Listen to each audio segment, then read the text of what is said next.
যে বাংলাদেশে আমরা যতদিন জীবিত থাকব, বাংলাদেশে ইনশাআল্লাহ চাঁদাবাজ, সন্ত্রাস এবং দুর্নীতির কবর রচনা করব ইনশাআল্লাহ। আমরা এই হেদায়েতের দাওয়াত নিয়ে চট্টগ্রাম গিয়েছিলাম, আজকে কুমিল্লা এসেছি। এখানেও বিভিন্ন রাজনৈতিক দলের যারা নেতৃবৃন্দ উপস্থিত হয়েছেন, আপনাদের প্রতি আমাদের কোনো ক্ষোভ নাই।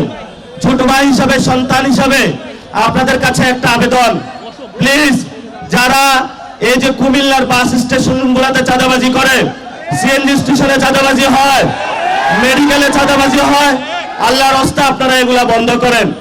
এবং কুমিল্লায় আমরা শুনেছি অনেক জায়গায় ছোট ছোট কিছু গডফাদার আছে এবং এরা নিত্য নৈমিত্তিক ভাবে খুন করে বেড়ায়। মানুষের জীবনের যারা ব্যবসায়ী রয়েছে তাদের জীবন বিপন্ন করে তুলছে। আমরা আপনাদের কাছে অনুরোধ করব, আসুন এক ঐক্যবদ্ধভাবে আমরা একটা গ্রেটার কুমিল্লা সাজাই, যেখানে আমরা শান্তিতে বসবাস করতে পারবো ইনশাআল্লাহ। সবশেষ দুইটা কথা বলবো। আমাদের ইনকিলাবের পথিক শহীদ ওসমান হাদি ভাইয়ের হত্যা হয়েছে, বাংলাদেশে আমরা শুনেছি বিচার হবে, কিন্তু বিএনপি সরকার গঠন করেছে। আমরা প্রধানমন্ত্রী তারেক রহমানকে অনুরোধ করব যে আপনি এই বিচার যে প্রক্রিয়া রয়েছে সেটা দ্রুত উদ্যোগ নিন। বাংলাদেশের সারা তরুণ সমাজ অপেক্ষায় আছে, আমরা রাজপথে নামতে প্রস্তুত আছি, কিন্তু আপনাদেরকে সময় দিচ্ছি। আপনারা বলেছিলেন ঈদের পরে আন্দোলন, ঈদের পরে আন্দোলন। আমরা এটা বলবো না যে ঈদের পরে আমরা নামবো। আমরা যেদিন নামবো সেদিন শহীদ ওসমান হাদি ভাইয়ের হত্যাকাণ্ডের বিচার বুঝে নিয়ে ইনশাআল্লাহ মাঠ থেকে বিদায় হবো ইনশাআল্লাহ। আমাদেরকে বলা হয়েছিল আমাদের তিনটা এজেন্ডা ছিল, সংস্কার, বিচার, আরেকটি হলো নির্বাচন।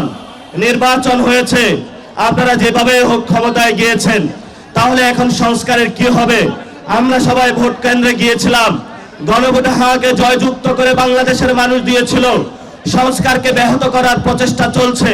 আল্লাহর রাস্তায় আপনারা জনগণ যে ম্যান্ডেট দিয়েছে সংস্কারের পক্ষে, জনগণের বিরুদ্ধে যাবেন না। যদি জনগণের বিরুদ্ধে যান সেটা শহীদ জিয়ার আদর্শ হতে পারে না, বেগম খালেদা জিয়ার আদর্শ হতে পারে না কোনোভাবেই।